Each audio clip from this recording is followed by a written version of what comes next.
नमस्कार, स्वदेश न्यूज देख रहे हैं आप। मैं हूं आपके साथ राखी और बात करेंगे राफेल बनेगा गेम चेंजर। राफेल लड़ाकू विमान का एक और जत्था 19 या 20 मई को फ्रांस से भारत पहुंचने वाला है। ये चारों विमान मैरिग्नैक बोर्डो एयरबेस से अंबाला पहुंचने वाले हैं। इसके साथ ही भारतीय वायुसेना पश्चिम बंगाल के हाशीमारा में 101 फाल्कन्स ऑफ चंब स्क्वाड्रंस को फिर से जीवित करने के लिए तैयार है। आपको बता दें कि भारत में राफेल की लैंडिंग की सही तारीख यूएई वायुसेना द्वारा हवा में ईंधन भरने की उपलब्धता और मौसम की स्थिति को देखकर निर्धारित की जाएगी। संभावना है कि फ्रांस अप्रैल 2022 से पहले ही सभी 36 राफेल लड़ाकू विमान भारत को सौंप देगा।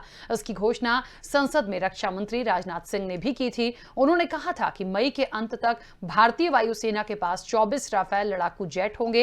अन्य 7 को फ्रांस में प्रशिक्षण उद्देश्यों के लिए रखा जाएगा और 2 स्क्वाड्रन के पूरा होने से पहले केवल 5 और सौंपे जाएंगे। अंतिम 5 विमान 2021 की दूसरी छमाही में भारत को दिए जा सकते हैं, क्योंकि मिस्र ने भी 30 राफेल लड़ाकू विमानों का ऑर्डर दिया है। दूसरे स्क्वाड्रन का होम बेस हाशीमारा होगा।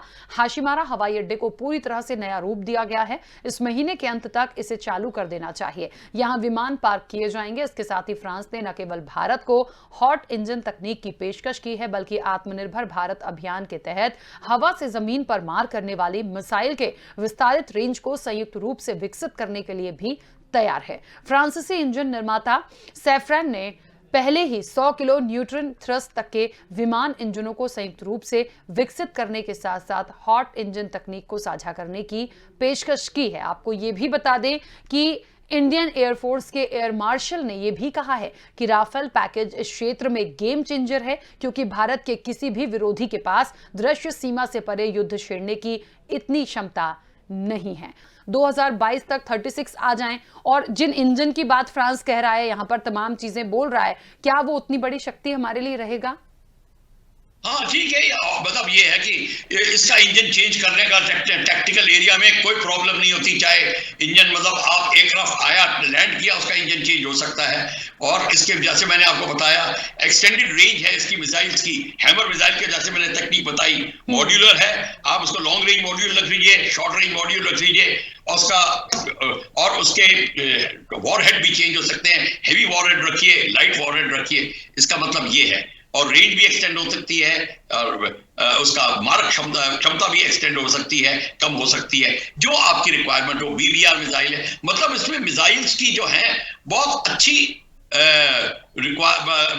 कैपेबिलिटी है। और इसमें लिमिटेड सुपरसोनिक क्रूज की कैपेबिलिटी है, जो कि चाइना कहता हमारे J-20 में है, पर J-20 में ढंग से नहीं है। इसमें बल्कि बेटर है। इसका जो सिग्नेचर होता है, मतलब रेडार पे सिग्नेचर होता है, वो भी कम आता है। लिमिटेड स्टेल्थ कैपेबिलिटी भी इसमें है। और इसका सी वर्जन भी है, जो कि एयरक्राफ्ट कैरियर पे लैंड कर सकता है। अगर भारत सही ढंग से सोचे तो हमको दोनों वर्जन लेने चाहिए।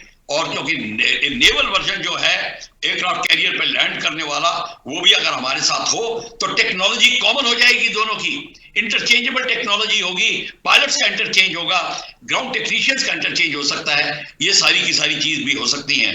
तो फ्रांस सब कुछ करने को तैयार है, पर हमारे को इस बात की सोच करनी है कि हमें वाकई में ये करना है या नहीं करना। जितनी जल्दी हमने बहुत देर कर दी राफेल के बारे में, क्योंकि जैसे कि हमने आपसे, जब आप डिफेंस मिनिस्ट्री की बात कर रहे थे, तो मैंने आपको बताया था डिसीजन लेने में क्यों देरी होती है। क्योंकि हमारे ढंग से लोग बैठे नहीं है मिनिस्ट्री ऑफ डिफेंस में, हमारे लोग चुप हो जाते हैं। और ये जो कारण है, हमारी चुप्पी हमारे को महंगी पड़ती है। और क्योंकि इस समय आप देखिए, जो राफेल आपके पास आज से 7 साल पहले आ गया होना चाहिए था, वो अभी भी नहीं पहुंचा है ढंग से। ये मेरे कहने का तात्पर्य है। तो अभी फ्रांस हमारे को पूरी मदद कर रहा है, और जैसे कि आप कह रहे हैं, पूरी टेक्नोलॉजी देने को तैयार है। अब हमारे को इसको ढंग से लगाना है, ढंग से ट्रेनिंग करनी है। और इसमें एक और चीज बता दूं, नेवल वर्जन की बात है, एग्जॉस्टेड मिसाइल लगी है, जो सी स्किमिंग मिसाइल है, जो एंटी शिपिंग मिसाइल है, वो भी लगाई जा सकती है। तो आपको राइट फ्रॉम कारगिल से लेके लद्दाख से लेके समुद्र के अंदर तक, साउथ चाइना सी तक रफाल ऑपरेट कर सकता है वेरियस वेपन सिस्टम्स के साथ। इसीलिए मैं इसको गेम चेंजर बोल रहा हूं। यही एयरक्राफ्ट कैरियर पे ऑपरेट कर सकता है, इसको आप 3 घंटे के अंदर कारगिल में ऑपरेट करा सकते हैं। ये हो सकता है। इस समय आप देखिए, आपको 45 स्क्वाड्रन चाहिए और आप 30 स्क्वाड्रन के ऊपर हैं और आप कहते हैं कि आप ले सकते हैं। ये पॉलिटिकल स्टेटमेंट्स हैं, इसको मैं सपोर्ट नहीं करता। ये बिल्कुल गलत बात है। इस समय हमें को जागरूकता आनी चाहिए जल्द से जल्द। अब जो गवर्नमेंट कर रही है उसको मदद करनी चाहिए, और ये जो उन्होंने अभियान उठाया है इसको जल्द से जल्द हम मदद करें कि खत्म करें इसको। और सबसे बड़ी बात है R&D, इसकी हमको इंप्रूव करनी पड़ेगी, रिसर्च एंड डेवलपमेंट, तभी हम आगे इसको बढ़ा सकेंगे। और जल्द से जल्द इसको घर में बनाने की बात करें, तब बात बनेगी। हाँ, हमारे पायलट्स की क्षमता में कमी नहीं है, एयरक्राफ्ट में कमी नहीं है, कहीं भी लड़ मरेंगे, उसमें दो राय नहीं है। पर अगर आप अपने जवान को, पायलट को, सेलर को अगर आप ढंग से लड़ाना चाहते हैं तो उसके हाथ में ढंग से हथियार दीजिए जो रिप्लेसमेंट टाइम उससे हो सके। तो मेरे को ये नहीं पता गवर्नमेंट ने क्या स्टेटमेंट बनाई है, पर अगर ये कोई स्टेटमेंट जो आपने कही है मेरे को क्लियर नहीं है क्या है। पर इस समय हमारी स्थिति इतनी मजबूत नहीं है। हाँ, सेक्टर में हम चाइना के इस सेक्टर, लद्दाख सेक्टर में मजबूत है, इसमें कोई दो राय नहीं है, हम बहुत मजबूत है और यहाँ चाइना इससे ज्यादा नहीं कर सकता। अगर उनका मतलब ये था, मैं मानने को तैयार हूं।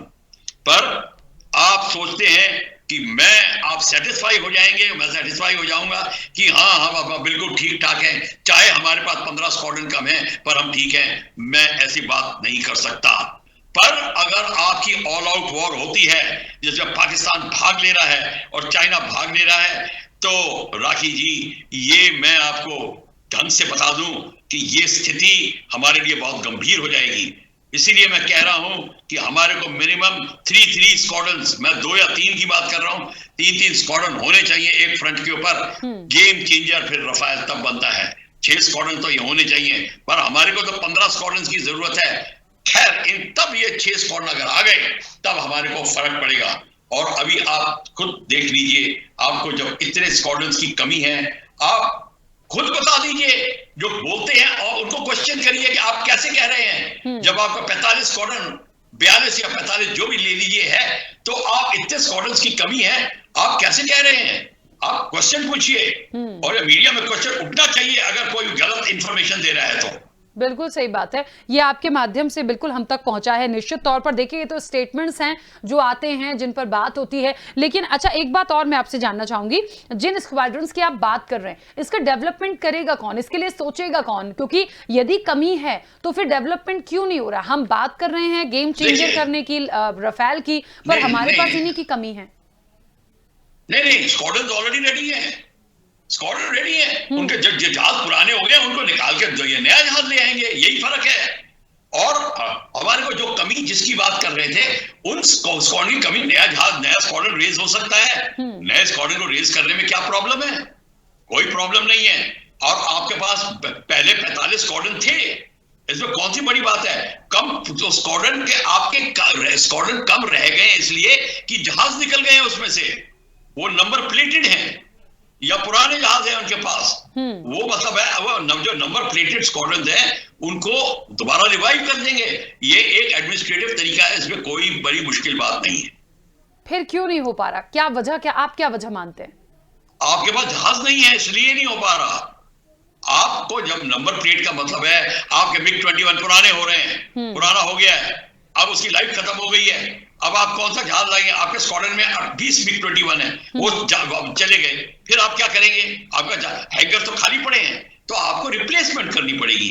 पायलट्स जिनको रेडी करा है, जो नया जहाज की बात है, उनको एकदम से भेज के उनको ट्रेनिंग कराइए। दैट्स व्हाई हमारे जहाज जो रखे जा रहे हैं फ्रांस में, ट्रेनिंग के लिए रखे जा रहे हैं, ताकि नए पायलट की खटाखट ट्रेनिंग होती रहे। और फिर ये ट्रेनिंग बेस एक हमारा, जिसको कहते हैं कन्वर्जन यूनिट, हिंदुस्तान में खुले, चाहे कलाईकोंडा में खोलें, चाहे नीचे साउथ में खोलें, कोयम्बटूर या सिलूर या जिधर भी खोलें, वो हो सकता है, उसमें कोई प्रॉब्लम नहीं है। ये तो बड़ी मामूली बातें हैं। बात असली ये है कि आप जहाज तो सिलेक्ट करके आना वाला बने। जिस दिन जहाज लैंड कर जाएगा मैं तो कहता हूं 3 दिन में स्क्वाड्रन खड़ा हो सकता है, कोई प्रॉब्लम नहीं है। बिल्कुल। चलिए प्रफुल्ल बख्शी जी, बहुत शुक्रिया पूरी चर्चा में जुड़ने के लिए। बहुत महत्वपूर्ण ये टॉपिक भी था, लोगों के लिए जानना बहुत जरूरी है कि आखिर राफेल आ रहा है तो गेम चेंजर होगा, क्या चीजें होती हैं, कब लैंड होगा, लैंड करने की सही स्थिति क्या होगी, और इससे भी बड़ी बात कि आगे इंजन को लेकर भी तमाम बातें जो फ्रांस ने भारत के लिए दी हैं एक सुझाव का तौर पर, वो तमाम चीजें, और सबसे बड़ी बात कि फिलहाल जो कमी है वो कमी भी उन्होंने बता दी है कि इन सारी चीजों को भी हमको दुरुस्त करना होगा। तो निश्चित तौर पर देखिए राफेल, इसमें कोई भी अलग बात नहीं होगा। ये बख्शी जी ने भी बिल्कुल एक्सेप्ट किया है कि राफेल आएगा तो बहुत बड़ा गेम चेंजर बनेगा और ये हमारे भारत देश के लिए निश्चित तौर पर इस ताकत को, इस शक्ति को बढ़ाएगा। इस चर्चा में इतना ही, दीजिए इजाजत, नमस्कार।